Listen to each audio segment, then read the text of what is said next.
Direction générale de la communication de l'Église méthodiste unie Côte d'Ivoire. Campagne de sensibilisation contre la Covid-19. Église méthodiste unie Côte d'Ivoire. Peuple de Dieu, population vivant en Côte d'Ivoire. Que tu crois, que tu doutes, la Covid tue. Respectons les mesures barrières, car nos vies en dépendent. Stop, stop, stop, stop. Covid-19. Les fortes pluies qui se sont abattues dans le mois de juin 2022 ont occasionné de nombreux cas d'inondations à Abidjan et aux alentours. En vue de soutenir les victimes, l'organisation non gouvernementale dénommée le réservoir de Siloé a organisé ce jeudi 25 août 2022 une cérémonie de remise de kits en faveur des sinistrés des pluies diluviennes survenues précisément dans la nuit du 20 au 21 juin 2022 à Angorankwa, sous-préfecture de Bingerville. Hormis les dégâts matériels occasionnés, un lourd bilan s'ajoute, à savoir 4 décès d'enfants issus de la même famille. Merci pour votre présence auprès de nous et à travers vous dire merci vraiment à l'église méthodiste qui n'a pas aménagé des efforts pour pouvoir venir vers nous et nous soutenir. En tout cas, ma famille et moi, on tient vraiment à vous dire merci. On remercie l'ONG Réservoir de Siloé. On leur dit merci par la grâce du Seigneur. Vraiment, c'est une joie pour nous. Oui, on pleure, mais quand il était là, vraiment, ça nous a fortifiés. Et la joie est venue. Que je remercie le Seigneur qui nous soutient tous les jours et qui nous conduit. L'ONG Réservoir de Siloé, avec ses partenaires, a offert des kits composés de matelas, de couvertures, de grands draps, des serviettes, des nattes, des sacs de riz, des bidons d'huile, des fûts. Tout ceci estimé à hauteur de 10 000 $, soit un montant de 6 600 000 francs CFA. Autochtones et allogènes de ce village, bénéficiaires de ce don, le reçoivent comme un mouchoir pour essuyer leurs larmes. Cette action a eu lieu en présence du bishop Benjamin Boni, président de la conférence de l'Église méthodiste unie Côte d'Ivoire. Le Seigneur a permis qu'en ce jour, cet acte puisse être posé pour dire que c'est toute l'Église qui compatit à la souffrance des parents, la souffrance des frères et sœurs. Nous rendons grâce au Seigneur de ce que les parents que nous avons trouvés, malgré la douleur qui les étreint, sont en train de glorifier le Seigneur. Ils savent que le Seigneur est au milieu de lui, l'Immanuel. Que cette présence de Dieu à travers ces modestes personnes, ces modestes représentants que nous sommes, que cela continue de marquer leur vie. Initiateur de cette activité, le directeur de l'ONG Réservoir de Siloé, M. Nathan Kofi, dresse le bilan. L'équipe a été plusieurs fois sur le terrain pour faire des enquêtes. Vous avez vu qu'il n'y a pas eu de réclamations. Tout était apaisé parce que les listes ont été auditées pour que les vrais bénéficiaires soient touchés. Vous-même, vous témoignez avec nous qu'il n'y a pas de réclamations. Ça veut dire que les listes sont consensuelles. Et c'est là notre satisfaction avec celle de toute l'équipe. Rappelons que l'ONG Réservoir de Siloé est fille du département humanitaire de l'Église méthodiste unie Côte d'Ivoire. Elle a été créée en 2011 et agréée par l'État ivoirien en 2014. Elle œuvre dans les actions humanitaires en Côte d'Ivoire, mais aussi au-delà de nos frontières.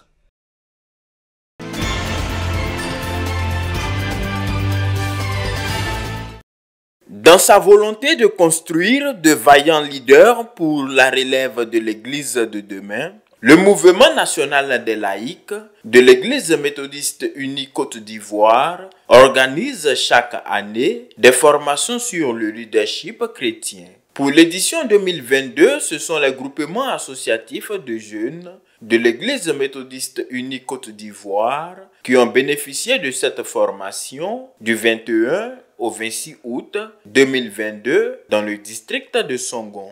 Le temps qui m'a beaucoup marqué, c'est l'intimité avec Dieu. Parce qu'un chrétien doit être doit vivre une vie d'intimité avec Dieu. C'est en ce sens-là que Dieu lui révèle sa vision. Comment faire pour agrandir le royaume de Dieu ici-bas? Nous avons été édifiés sur le véritable sens du leadership et l'essence même de ce leadership-là, c'est-à-dire être des leaders, mais toujours en prenant le soin de mettre Dieu au devant. Venu du Cameroun, le formateur a enseigné les participants sur différents modules inspirés de la vie chrétienne en s'appuyant sur les Saintes Écritures. On a choisi des personnes qui influencent déjà des personnes ou alors des communautés pour inculquer les valeurs du leadership selon le modèle de Jésus-Christ. Ça va faire en sorte qu'ils aient une influence positive. Si notre jeunesse est une jeunesse percutante, une jeunesse qui peut répondre, je crois qu'on va changer la donne. On a vu la nécessité de former les jeunes, mais les jeunes leaders. Donc c'est pour ça que nous sommes en Côte d'Ivoire et nous sommes vraiment satisfaits de la qualité des personnes que nous avons rencontrées ici. Le séminaire national sur le leadership est une initiative du mouvement national des laïcs visant à former des leaders chrétiens. Nous enseignons ces différents modules, notre maximum nombre de 8, pour équiper les jeunes en matière de leadership et spécifiquement 8 valeurs fondamentales qui partent de l'intimité avec Dieu et qui finissent avec l'intégrité. La Côte d'Ivoire a la grâce d'être un des premiers pays à bénéficier de la version corrigée du document sur le leadership que nous appelons History Makers, les acteurs de l'histoire. À l'issue de ce séminaire qui a duré 6 jours, des certificats de fin de formation ont été remis aux séminaristes pour leurs implications et leurs engagements à faire bon usage de l'enseignement reçu.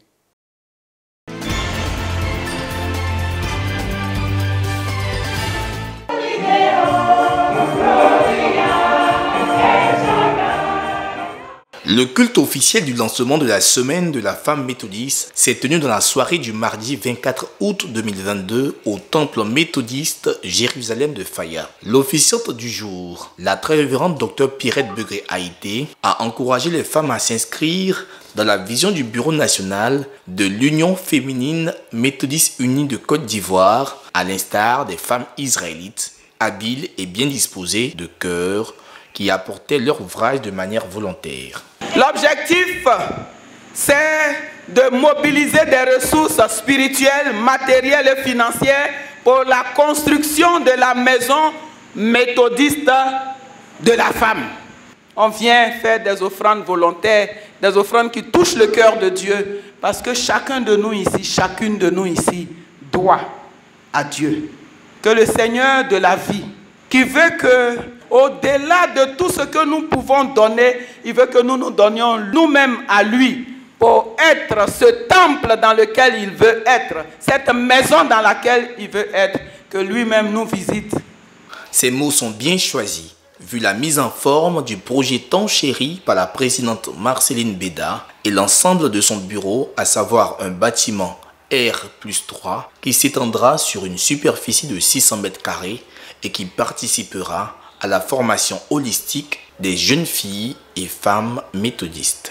Nous avons pour projet la construction de la maison méthodiste de la femme.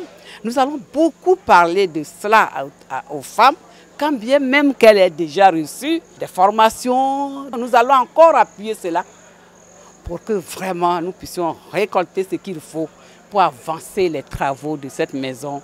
Les travaux ont commencé et il faut vraiment avancer en plein eau. Depuis 2 ans, nous ne parlons que de cela. Il faut que les femmes se mobilisent pour libérer les 1000 francs par femme et par an. Nous sommes au moins 600 000. Une seule année déjà suffirait pour bâtir cet immeuble. Au regard des messages conjoints de la très révérende Haïté Begré et de la présidente de l'UFEMUSI, Marceline Béda, l'auditoire composé de présidentes d'union féminine issues de différents circuits de la conférence de l'EMUSI ont marqué leur adhésion à ce projet en souscrivant par des dons en argent et en matériaux de construction. C'est vraiment un bon projet qui tient au cœur des femmes et nous voulons inviter à toutes les femmes l'Église méthodiste à se mobiliser pour que nous puissions réaliser ce projet-là.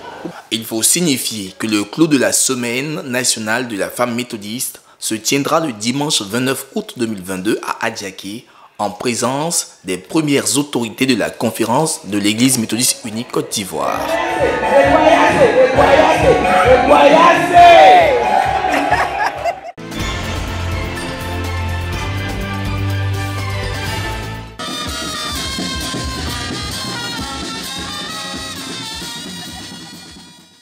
L'église méthodiste unie de Séchy dans le district d'Agboville a organisé une cérémonie de réception de choristes et de consécration des aubes de sa chorale liturgique le dimanche 21 août 2022. Ce sont au total 34 nouveaux choristes et 3 nouveaux maîtres de chorale qui ont été formés et reçus au cours du culte avec la dédicace de 120 aubes, dont 40 aubes de couleur pourpre, 40 de couleur bleu roi et 40 aubes violettes avec 15 cravates pour les hommes. Ces aubes ont été consacrées par le très révérend pasteur Anthony Earl Begré, surintendant du district d'Agboville, pour servir à la célébration du Dieu Tout-Puissant par la louange et l'édification du corps de Christ. Pour la célébration des grandes fêtes chrétiennes de Noël, de Pâques, de Pentecôte, ainsi que toutes les autres fêtes dédiées ou décidées par la communauté à toi, Seigneur, nous consacrons ces aubes. Amen. En présence des autorités préfectorales et coutumières, la chorale Nouvelle-Jérusalem d'Agboville, marraine de la chorale Bethel de Séchy, a fait un don en matériel de sonorisation. Vêtus dans leurs apparats liturgiques distinctifs, les choristes ont exprimé leur joie de faire partie de la messe céleste de louangeurs. Plusieurs églises n'ont pas eu cette opportunité, cette grâce de pouvoir avoir 3 aubes à la fois. Nous sommes dans la joie, une très immense joie. Par la grâce de Dieu, on a pu faire cette cérémonie. Donc je lance l'appel pour dire aux autres de venir, que ce n'est pas compliqué, mais c'est Dieu qui veille sur tout. Ces 3 lots d'aubes de différentes couleurs ont été acquis grâce au couple Audi, donateur de ces aubes. Dans son message sur le thème « Jésus, je t'offre mon être en sacrifice à tes pieds », extrait du recueil de cantiques « Gloire à Dieu » au numéro 770, le révérend pasteur Akakrou Michel a invité les choristes à être des modèles et des louangeurs agréables à Dieu dans l'accomplissement de leur mission. Le circuit siège de Séchy compte à ce jour 4 églises locales, à savoir l'église méthodiste unie de Séchy en construction, l'église de Trénou, de Banguier et l'église méthodiste unie d'Alani.